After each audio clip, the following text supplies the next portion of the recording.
ឡោះបាទឥឡូវសូមជួបបងតិចដែរមិញហ្នឹងឃើញអង្គុយញឹមនេះទៅចង់ធ្វើធានចង់ធ្វើធានខ្លាញ់ធានណាខ្លាញ់ហើយមកទីនេះមកមានកូនម្ដងអីដែរមកខាងពេជ្រច័ន្ទចង់មកមើលគេដែរ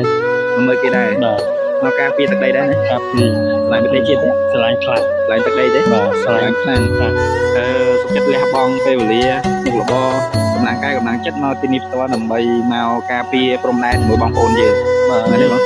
ឡូវជួយប្រាប់ឈ្មោះទៅបងប្អូននេះទេឈ្មោះអីដែរមួយសិតបាទអូខេបងប្អូនអ្នកបងសិតបែរគាត់មកពីខាងមិញមកខាងទីមានជ័យស្វាយជ័យបាទទីមានជ័យស្វាយជ័យបាទហើយបានមក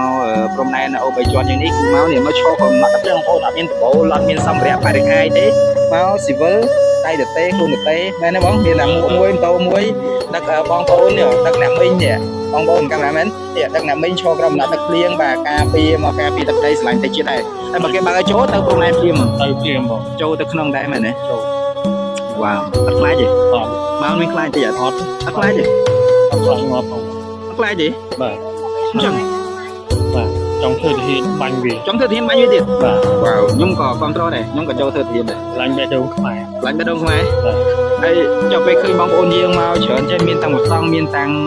កុមារាខ្ញុំសប្បាយចិត្តឃើញបងប្អូនមកច្រើនជាងខ្ញុំសប្បាយចិត្តបាទសប្បាយចិត្តមកជួយរួម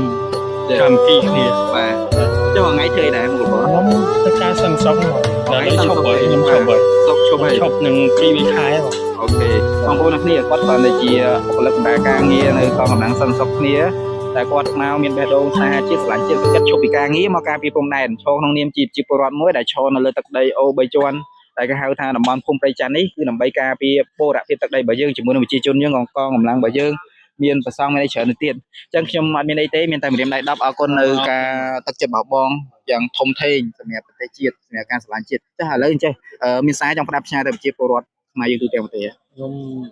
ដាំទៅគាត់ឲ្យមានសុខភាពទាំងអស់គ្នាហើយជួយខ្មែរខ្លាំងបាទតាមពីគ្នាឲ្យគ្រប់គ្នាឲ្យជួយគ្នាស្រឡាញ់គ្នាបងណា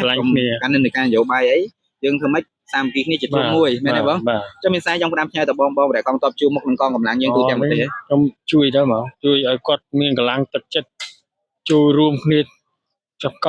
ទាំងអស់គ្នាបងបាទជូនពរគាត់សុខភាពល្អទាំងអស់ឈ្នះរាល់ការឈ្លានពានពីប្រទេសខាងរបស់យើង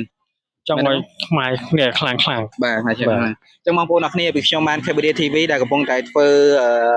បទសម្ភាសន៍ផ្ទាល់នៅក្នុងទឹកដីភូមិព្រៃច័ន្ទខេត្តបន្ទាយមានជ័យបាទដែលគេហៅថាឃុំអូ3ជាន់ពីខ្ញុំបាន KBD TV អរគុណសូមគោរពលាបាទអរគុណបាយបាយបង